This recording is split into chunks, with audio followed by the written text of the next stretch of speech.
Bonsoir, je ne suis toujours pas Julien Bitoun et je suis toujours avec Alexandre Hernandez et on est toujours chez Palf et aujourd'hui on parle de Gojira.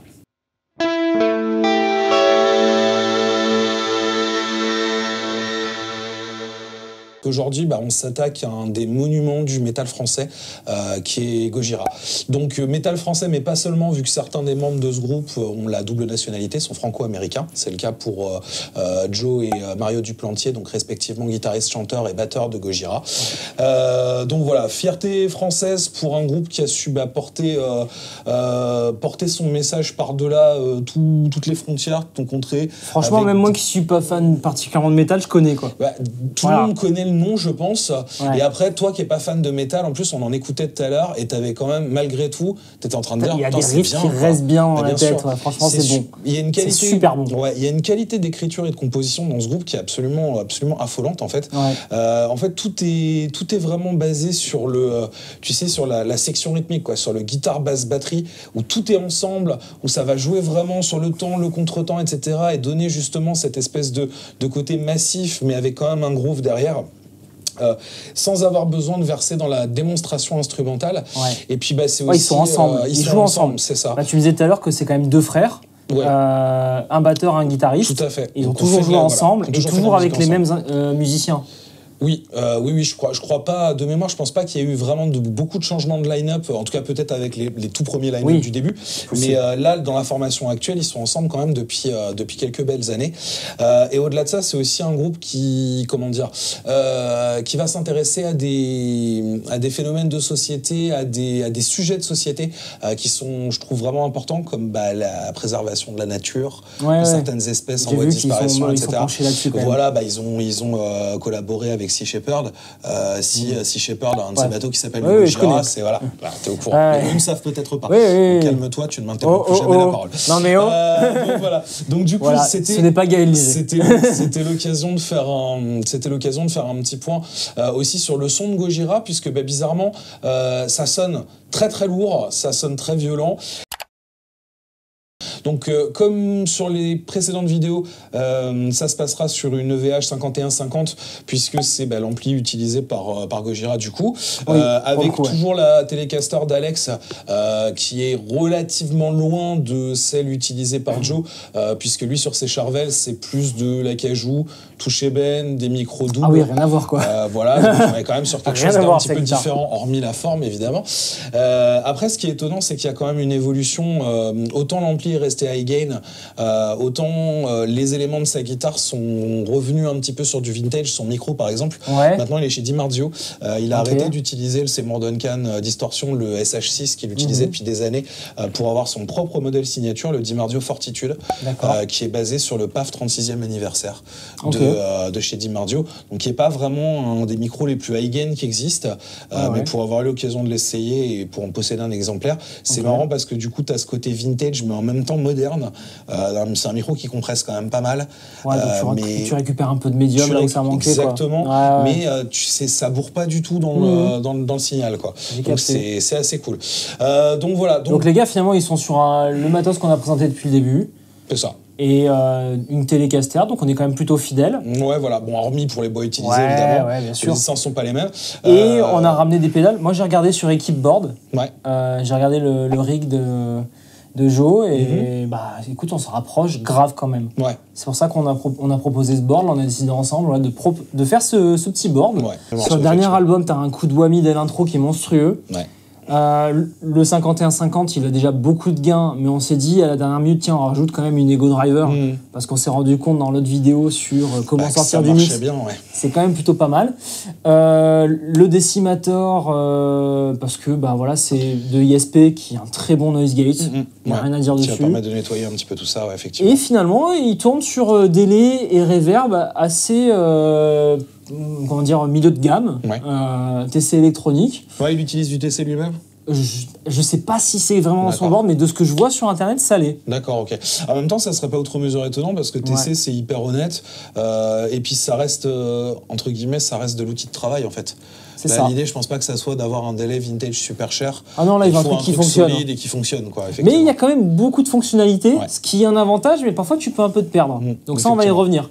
Donc on est dans un chouette mélange de couleurs. Le pédaloir le plus beau qu'on ait fait sur Palf. Évidemment, il fallait que ça soit le mien. Mais c'est bien, ça s'accorde un peu les tons. Voilà. Oui, il y a quand même quelque chose. Ouais. Du coup, je te propose qu'on écoute le son en fait dry de l'ampli. Le son clair. Ouais, le son clair. Ah, en vrai, il y a un canal clair, hein, mais... Je sais pas, on n'a pas essayé. On l'a pas essayé. Non, qu'on regarde le son de départ en tout cas. Des fois de son clair, en tout cas le son de départ. Et on fait quelques riffs avec les pédales. Voilà, avec les pédales, on va voir un peu ce qui se passe, quoi. Ok.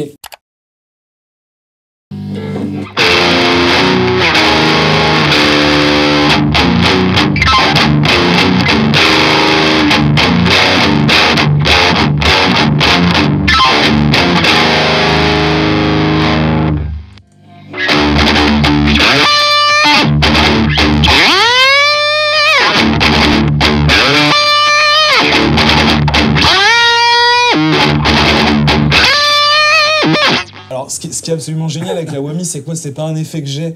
Du coup, je l'ai pas dans les pattes déjà de base. En plus, c'est pas moi qui le fais, c'est toi. C'est moi qui te le fais, là, pour le coup. Donc là, on arrive à un espèce de résultat où on dirait, vous savez, si ça vous est déjà arrivé, c'est genre vous roulez en voiture sur un chat, mais tout doucement. C'est absolument horrible, mais au niveau du son, ça ressemble à ça. Donc voilà, on va pas s'attarder sur la Whammy. Je pense que tout le monde connaît cet effet qui est un petit peu, mythique de chez Digitech. En gros, mais là, je te l'ai dit sur des notes. Ouais, ça n'existe même pas dans la gamme. Là, il y a une piste pour Romain de Guitar Cookbook. Faire un truc sur les notes qui n'existent pas, quoi. Vas-y Romain, on t'en prie. Du coup voilà, bon, tout le monde la connaît. Est-ce que tu peux nous en parler rapidement quand même de la Digitech Whammy? C'est quoi? C'est un octaveur finalement avec une pédale d'expression? Pas un expert de la Whammy, on a quelqu'un dans l'équipe justement qui s'y connaît vraiment bien. Ce qu'il m'a dit, parce que c'est lui qui nous l'a prêté, c'est que c'est le modèle apparemment V2 ou je sais pas quoi, enfin un modèle recherché par les connaisseurs en Whammy parce qu'il reste monophonique et mal fait. Très bien. Du coup, comme il est mal fait, il a quand même sa petite touche où il décroche, tu l'as vu, un moment sur un slide, il décrochait bien. Donc cette Whammy, l'avantage, c'est que tu peux monter 2 octaves, d'une octave, etc. T'as plein de trucs, je sais pas si tu veux, viens, on essaie un truc au pif.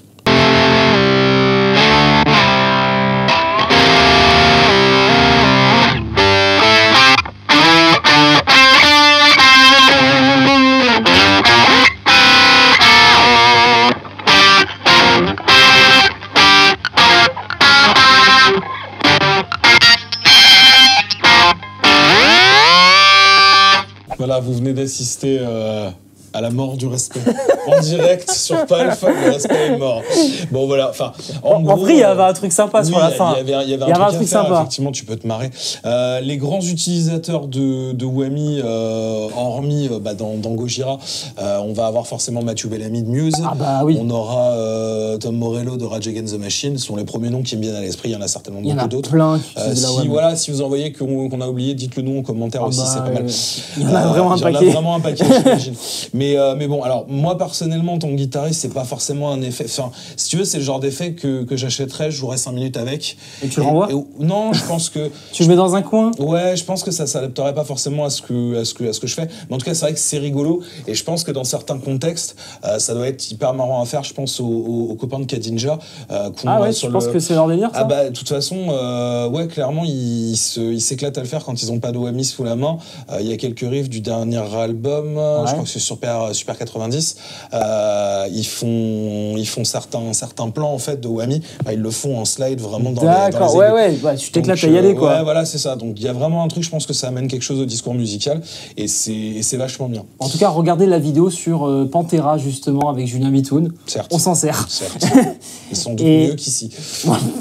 Bon, en tout cas, il l'a au pied, c'est un peu plus pratique. C'est vrai. Là, on se dit, bon, on va communiquer. J'aime pas communiquer. J'aime pas les gens de manière générale. On va passer au reste du board. Je te propose qu'on fasse déjà un petit tour rythmique avec Ego Driver et Decimator. Ok. Et ensuite, on fera un petit tour un peu plus sur les modulations et tout. Ok. Pour information, avant qu'on continue, tout ça c'est branché devant l'ampli. D'accord. Tandis que ça, délai et reverb c'est en boucle. D'accord. Ok.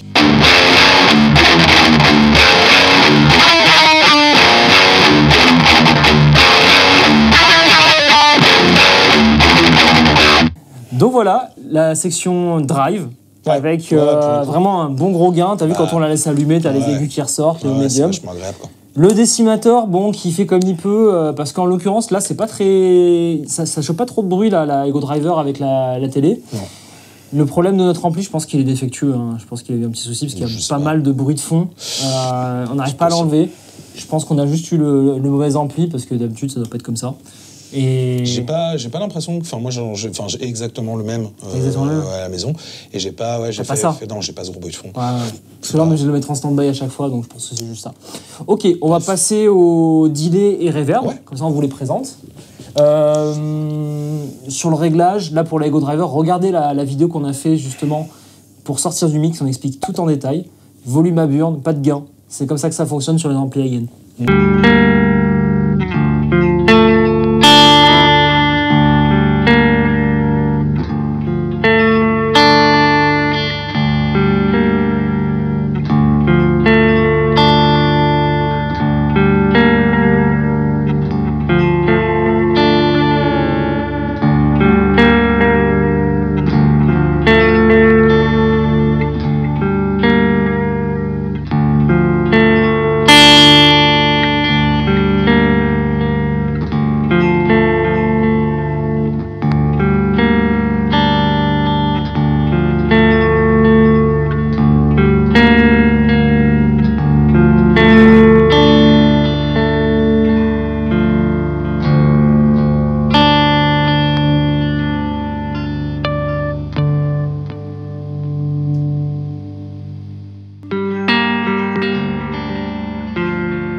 T'as vu ça?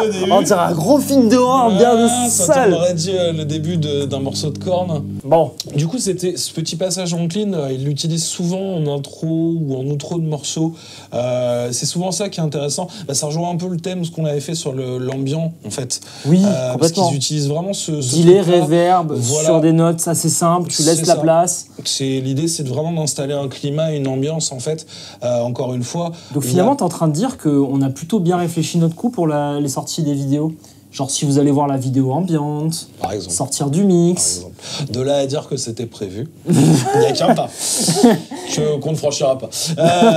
Du coup, voilà, ils utilisent aussi, enfin, Joe utilise aussi beaucoup l'habillage de texture, aussi sur des parties un petit peu plus saturées. Là, je vais jouer un truc à la manière d'eux, parce que je connais pas le plan exact, mais ça évoquera, en fait, c'est retrouver l'idée. Il me semble que c'est sur l'album L'Enfant Sauvage. D'ailleurs, petite anecdote intéressante, à l'époque de cet album-là, sur L'Enfant Sauvage, c'est le moment où il est rentré vraiment en création de son modèle signature chez Charvel. Parce qu'avant, il avait eu un modèle chez Jackson, plus ou moins custom, plus ou moins signature, mais là, il était vraiment lancé sur un truc.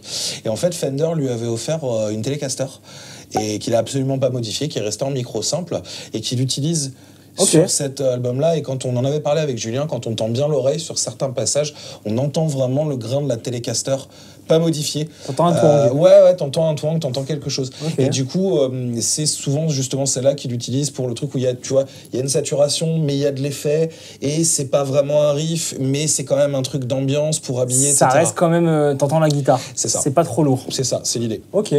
Yes. Ok. Donc là, t'as envie d'essayer quoi maintenant? Et bah, du coup, t'imagines ce morceau là avec tout? Vraiment, pour le moment, on va éviter on va remettre la Ego Driver, on va laisser l'ISP Decimator. En canal saturé. Voilà, et rajouter flashback et reverb. Ouais, donc on met tout quoi. On met tout, sauf la Whammy. Sauf la Whammy. Bon, ça, de toute façon, tu pourras rien faire, à un moment je la mettrai. Ce que je fais, je et ça, t'as pas le choix. Je baisse un peu les dry wet parce qu'on était en clean. Je vais jouer le plan, et puis je te laisse. J'active une pédale après l'autre. Voilà, je te laisse manipuler. Ok. Tu me donnes toute la responsabilité. Exactement. Quoi. D'accord.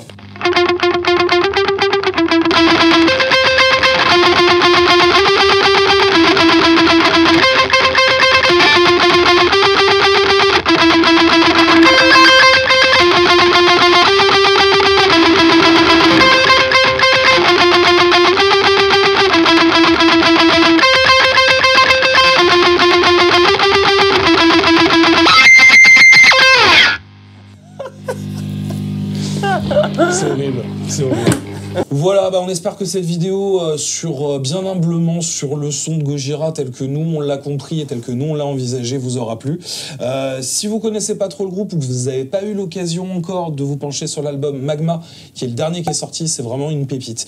Il est très très beau et je pense que pour ceux qui sont moins amateurs de métal violent, ça pourrait être une bonne entrée en matière pour comprendre un petit peu la musique du groupe, parce qu'il est quand même un poil plus accessible que certains. Et après, la perle, ça reste à mon sens From Mars to Sirius, mais ça c'est un avis tout personnel.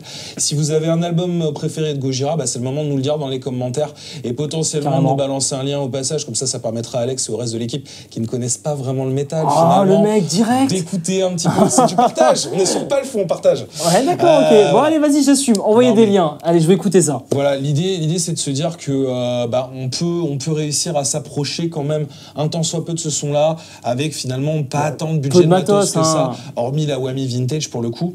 Ouais. Mais les TC et la Ego Driver, on n'est pas non plus sur un board qui coûte très cher. Non, là, ça coûte que dalle. C'est des pédales qui sont entre 100 et 130 euros. Là. Donc, effectivement, ça reste quand même assez convaincant pour un si petit budget. En tout cas, je pense. Oui, je pense aussi. Voilà. On espère que ça vous a plu. Et puis, on vous donne le rendez-vous la semaine prochaine dans une autre vidéo. À bientôt.